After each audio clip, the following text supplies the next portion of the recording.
ये दलित मुखिया हैं, यानी बृज किशोर पासवान नाम है इनका। इनको अपने ही पंचायत के सोनू यादव के द्वारा मारपीट का मामला होता है और फिर जान से मारने की धमकी मिलती है। करीब 5 जाति के साथ ऐसा घटना हुआ। मैं देखते देखते पूरा परेशान हो गया। उसके बाद जब मेरे साथ घटना हुआ तो उसके बाद हमने सोचा कि अब अत्याचार हो रहा है, यदि हम नहीं करेंगे तो आम पब्लिक का भी इज्जत नहीं बच रहा है। डीएम साहब, एसपी साहब से आग्रह है, डीएसपी साहब से आग्रह है कि मेरे लिए सुरक्षा के लिए व्यवस्था हो। कितने लोगों पे एफआईआर है?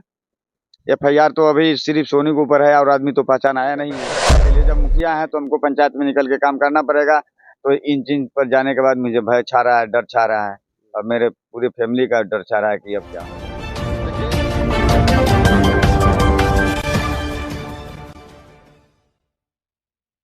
ये दलित मुखिया हैं, यानी बृज किशोर पासवान नाम है इनका। इनको अपने ही पंचायत के सोनू यादव के द्वारा मारपीट का मामला होता है और फिर जान से मारने की धमकी मिलती है। इन्होंने आवेदन दिया है फिनारा थाना में।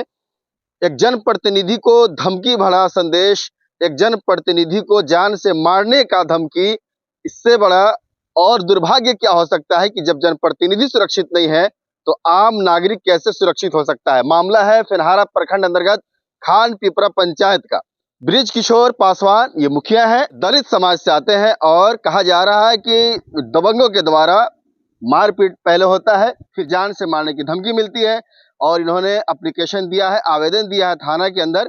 जानने का प्रयास करेंगे कि आखिर ये मामला यहाँ तक क्यों पहुंचा, इसके पीछे आखिर कारण क्या है। मुखिया जी, मामला कहाँ से शुरू हुआ है? मामला शुरू यहाँ से हुआ है, जब से मैं चुनाव जीता, जब से वो बचा का मेरे ऊपर नजर टारगेट पूरा था।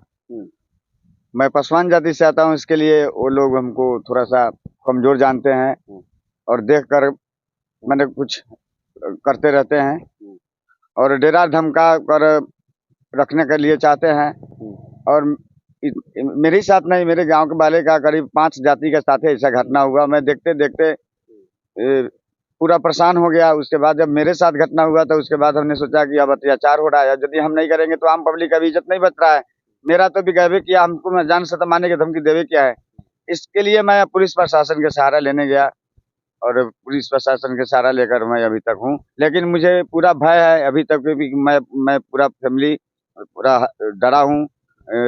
लग रहा है कि हम लोग सुरक्षित कैसे रहेंगे। इसके लिए डीएम साहब, एसपी साहब से आग्रह है, डीएसपी साहब से आग्रह है कि मेरे लिए सुरक्षा के लिए व्यवस्था हो कि हम सुरक्षा रहें। इस घटना के पीछे का कारण क्या समझते हैं? कोई चुनावी रंजिश है या कोई और बदला का भाव है? देखिए, उनसे मेरा कोई दुश्मनी नहीं है, लेकिन दुश्मनी एक ही लग रहा है ऐसा, जो मेरे पूर्वजों का बाबा दादा जो होता है पूर्वज, 100 बरस पहले की कहानी है कि जो सवा एकड़ जमीन, सवा बीघा जमीन जो मिला हुआ था, जो सर्वे आया हुआ है, हो सकता है कि सर्वे देकर जमीन उनका नहीं है, कागज उनका कोई छोटा बच्चा है, उनको कोई सिखाया हो कि ऐसे ऐसे बात है, सब उस सबका जमीन है। इससे भी कोई धांधली हो सके लग तो रहा है। यही उनसे एक पुरानी हम लोग आती है, नहीं तो दूसरा कुछ नहीं है। जब लड़ाई झगड़ा होता है, मारपीट जहाँ पर हुआ, कितने लोग थे वो लोग? आप कहाँ पर थे उस वक्त? जिस समय मारपीट हुआ उस समय मैं फिनारा से घर आया था। 7:30 बजे पता चल रहा है कि मेरे पंचायत में एक मधुरापुर चक दरबार है, वहाँ का बच्चा मूर्ति भसान में गया था, वहाँ डूब कर मर गया। वहाँ से फोन आ रहा है कि मुखिया जी बच्चा मर गया, कि आइए यहाँ पर। मैं वहाँ जाने के लिए 7:30 बजे रात में जैसे तैयारी होकर घर से निकला, मेरे घर से निकलने के बाद गेट से ही मुझे पकड़ कर और जब्त किया गया। कितने लोग थे वो लोग? वो लोग तो 3-4 आदमी थे, लेकिन और लोग भागा, चिन्हा नहीं पाया। और उसी समय शटर भी गिर गया था कि लाइन खत्म हो गया, ये नहीं कह पाएंगे, कोई चिन्हा नहीं पाया। एक जो सोनू था उसको मैं चिन्हा पाया। आपने एफआईआर किया है, कितने लोगों पे एफआईआर है? एफआईआर तो अभी सिर्फ सोनी के ऊपर है और आदमी तो पहचान आया नहीं है। अच्छा। कि हम नाम किसको अनजान में किसको नाम धरेंगे। कानूनी प्रक्रिया पर क्या कहेंगे? प्रशासन किस तरह से काम कर रही है आपके साथ? प्रशासन तो मैं केस लेकर गया एक दिन तो केस लिया नहीं गया। एक दिन बोला गया कि हम जांच करेंगे, तो एक रोज जांच में लगा। एक रोज मैं फिर गया, बोला कि मेरा केस लिया जाए, नहीं तो मैं आगे के ओर बढ़ूंगा। तो उसके बाद में केस हुआ है और अभी तक प्रशासन 2 बार गया है, एक बार शाम को, एक बार 1 बजे रात में गया। फिर भी हम डरे हुए हैं और मुश्किल है कि हम कहीं निकल पाते हैं। सुरक्षा की दृष्टिकोण से क्या मांग करते हैं, प्रशासनिक स्तर पर किस तरह से मुहैया होनी चाहिए सुरक्षा? हमको सुरक्षा मिले, इसलिए कि जब मैं मुखिया नहीं रहता तो प्रयास नहीं करता सुरक्षा के लिए। जब मुखिया है तो हमको पंचायत में निकल के काम करना पड़ेगा। तो इन चीज पर जाने के बाद मुझे भय छा रहा है, डर छा रहा है, और मेरे पूरी फैमिली का डर छा रहा है कि अब क्या होगा।